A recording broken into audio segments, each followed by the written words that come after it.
Imagine करें कि अगर आपको हमारी दुनिया से 3000 लाइट ईयर्स दूर किसी और प्लेनेट पे भेजा जाए और वहां जाकर आप एक इंतहाई पावरफुल टेलीस्कोप की मदद से अर्थ पर जूम करें, तो मालूम है कि आपको अर्थ पर क्या दिखेगा।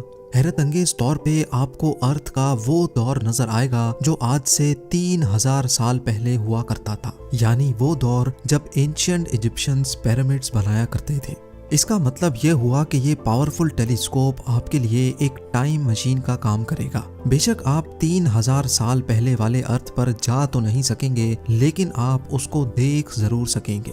अब आप अपनी इमेजिनेशन से निकलकर इस मशीन को देखें, क्योंकि यही है वो टेलीस्कोप जो हमारी दुनिया से करोड़ों लाइट ईयर्स दूर मौजूद गैलेक्सीज, स्टार्स और प्लैनेट्स के पास्ट में देखने की काबिलियत रखता है। और ये 30 सालों की मेहनत के बाद आखिरकार बना लिया गया है। जेम टीवी की वीडियोस में एक बार फिर से खुशामदीद। नाजरीन, ये टेलीस्कोप नासा के साइंटिस्ट मुसलसल पिछले 30 सालों से बना रहे थे, जिसको आज जेम्स वेब स्पेस टेलीस्कोप कहा जाता है।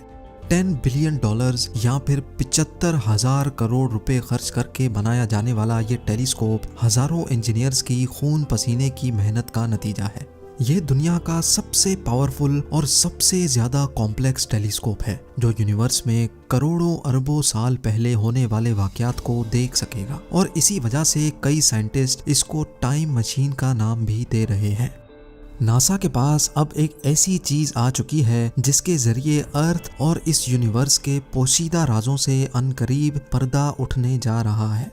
लेकिन सवाल ये है कि करोड़ों अरबों साल पास्ट में जो कुछ भी हुआ वो ये टेलीस्कोप कैसे देख सकेगा, ये टेलीस्कोप काम कैसे करता है और हम इसके जरिए क्या क्या देख सकेंगे।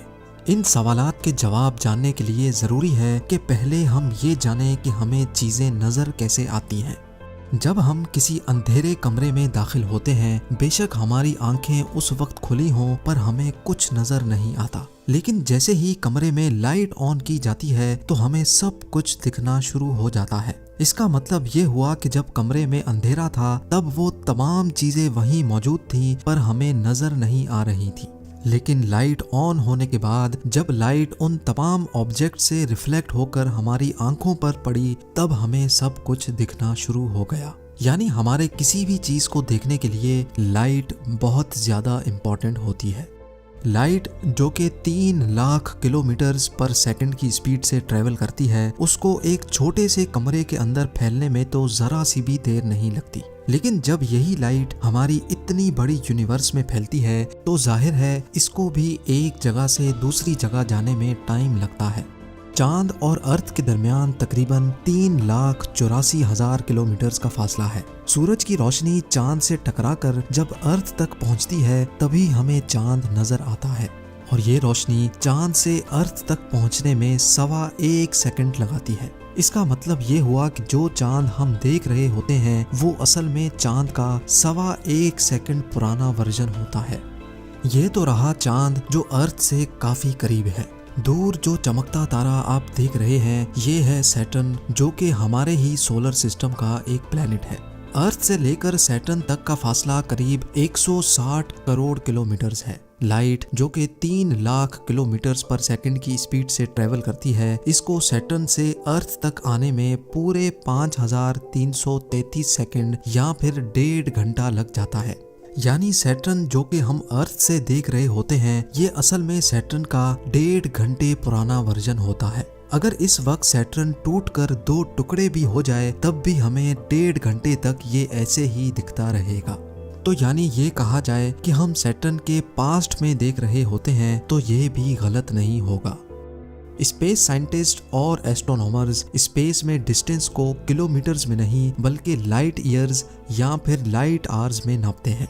स्पेस में लाइट 1 घंटे तक ट्रेवल करने के बाद जितना भी फासला तय करेगी उस फासले को 1 लाइट आवर कहा जाता है। और अगर यही लाइट स्पेस में 1 साल तक ट्रेवल करने के बाद जितना भी फासला तय करेगी उस फासले को 1 लाइट ईयर कहा जाता है। जैसा कि आपने जाना कि सैटर्न से अर्थ तक लाइट को आने में 1.5 घंटा लगता है, तो हम ये भी कह सकते हैं कि सैटर्न अर्थ से 1.5 लाइट आवर्स दूर है। अब हम चलते हैं अपने सोलर सिस्टम से भी बाहर। यूनिवर्स बहुत बड़ी है, इतनी बड़ी कि इस तस्वीर में जो आप गैलेक्सी देख रहे हैं ये है मिल्की वे गैलेक्सी, और इस गैलेक्सी में जो ये छोटा सा डॉट आप देख रहे हैं यहाँ कहीं है हमारा सोलर सिस्टम। ये मिल्की वे गैलेक्सी 1,25,000 लाइट ईयर्स जितनी फैली हुई है, यानी हमारी गैलेक्सी के एक कोने से दूसरे कोने तक लाइट को पहुंचने में पूरे 1,25,000 साल लग जाएंगे। लेकिन हैरान करने वाली बात यह है कि ऐसी लातादाद गैलेक्सीज इस यूनिवर्स में मौजूद हैं, पर हमारी आंखें उनको देख नहीं सकती। वो इसलिए क्योंकि इतना दूर होने की वजह से उनकी लाइट इतनी डिम है कि हमारी आंखें उस लाइट को कैप्चर नहीं कर सकती।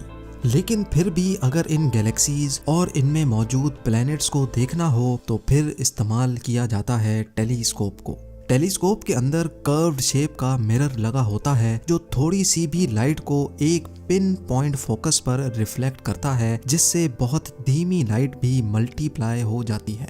जो टेलीस्कोप जितनी ज्यादा लाइट इकट्ठी कर पाएगा वो उतनी ज्यादा चीजों को स्पेस में देख सकेगा। 1990 में लॉन्च होने वाला हबल टेलीस्कोप हमारे सोलर सिस्टम से 10 बिलियन लाइट ईयर्स दूर मौजूद गैलेक्सीज को भी देख सकता है। हबल के इस सिस्टम को डीप फील्ड भी कहा जाता है। ये वो पिक्चर है जो हबल डीप फील्ड ने कैप्चर की थी, और असल में हम इन गैलेक्सीज के पास्ट में देख रहे हैं। इतना पास्ट कि जब हमारी दुनिया भी नहीं बनी थी। जी हाँ, गैलेक्सीज का ये वर्जन जो आप देख रहे हैं, इनमें से जो लाइट निकल रही है वो असल में 10 अरब साल पहले निकली थी, जो आज हमारे तक पहुंची है, जबकि अर्थ आज से 4.5 अरब साल पहले बना था। अब सवाल ये उठता है कि जब हबल टेलीस्कोप ऑलरेडी गैलेक्सीज के पास्ट में देख सकता है तो फिर हमें जेम्स वेब स्पेस टेलीस्कोप की जरूरत क्यों पड़ी। हबल टेलीस्कोप में 2.4 मीटर बड़ा जबकि जेम्स वेब में 6.5 मीटर बड़ा मिरर लगा हुआ है। हबल टेलीस्कोप इंसानी आंखों से 100 गुना ज्यादा लाइट इकट्ठी करने की काबिलियत रखता है, जबकि जेम्स वेब स्पेस टेलीस्कोप इंसानी आंखों से 10 लाख गुना ज्यादा लाइट इकट्ठी कर पाएगा। इंजीनियर्स का कहना है कि जेम्स वेब इतना पावरफुल है कि अगर उसको चांद पर रखा जाए तो वो अर्थ पर किसी छोटी सी कैंडल लाइट को भी देख सकता है। ना सिर्फ इतना बल्कि James Webb space telescope infrared light को भी देखने की काबिलियत रखता है। साइंस के मुताबिक जो गैलेक्सीज और स्टार्स हमसे दूर जा रहे हैं उनकी लाइट हमारे तक पहुंचते पहुंचते इंफ्रारेड लाइट में कन्वर्ट हो जाती है। इंफ्रारेड लाइट जो ना ही हबल डिटेक्ट कर सकता है और ना ही इंसानी आंखें। जेम्स वेब स्पेस टेलीस्कोप की मदद से हमें उन गैलेक्सीज का भी पता लग जाएगा जो यूनिवर्स में मौजूद तो हैं लेकिन हम उनको देख नहीं सकते। इस टेलीस्कोप का मेन मिरर 18 हिस्सों में ऐसे बनाया गया है कि जब उसको स्पेस शटल में डाला जाएगा तो वो फोल्ड हो सकेगा और स्पेस में एक खास मकाम पर जाते ही उसके मिरर को दोबारा खोल लिया जाएगा। क्योंकि जेम्स वेब टेलीस्कोप को इंफ्रारेड लाइट डिटेक्ट करनी है, इसी वजह से इसका स्पेस में ठंडा होना बहुत ज्यादा जरूरी है। इसके मिरर वाली साइड पर सूरज की थोड़ी सी भी तपिश ना लगे, इसी वजह से इसकी डायरेक्शन सूरज के ऑपोजिट साइड पर होगी, जबकि इसकी बैक साइड पर सन शील्ड की 6 लेयर्स लगाई गई है। ये सन शील्ड खुलने के बाद एक टेनिस कोर्ट की साइज जितनी फैल जाती है। ये सब कुछ इतना कॉम्प्लेक्स है कि अगर स्पेस में इसके खुलने के वक्त एक छोटी सी भी गलती हुई तो करोड़ों डॉलर और सालों की मेहनत एक ही पल में ढेर हो जाएगी। 25 दिसंबर 2021 को जेम्स वेब स्पेस टेलीस्कोप को स्पेस में हमेशा के लिए रवाना कर दिया गया है। जेम्स वेब को अर्थ से तकरीबन 15 लाख किलोमीटर दूर एक पॉइंट पर पार्क किया जाएगा जिसको L2 पॉइंट कहा जाता है। नासा के एस्टीमेट के मुताबिक 25 जनवरी 2022 को ये टेलीस्कोप L2 पॉइंट पर पहुंच जाएगा और अगर सब कुछ प्लान के मुताबिक चलता रहा तो L2 पहुंचते ही जेम्स वेब टेलीस्कोप अपना काम शुरू कर देगा। उम्मीद है जेम टीवी का ये एपिसोड भी आप लोग भरपूर लाइक और शेयर करेंगे। आप लोगों के प्यार भरे कमेंट्स का बेहद शुक्रिया। मिलते हैं अगली शानदार वीडियो में।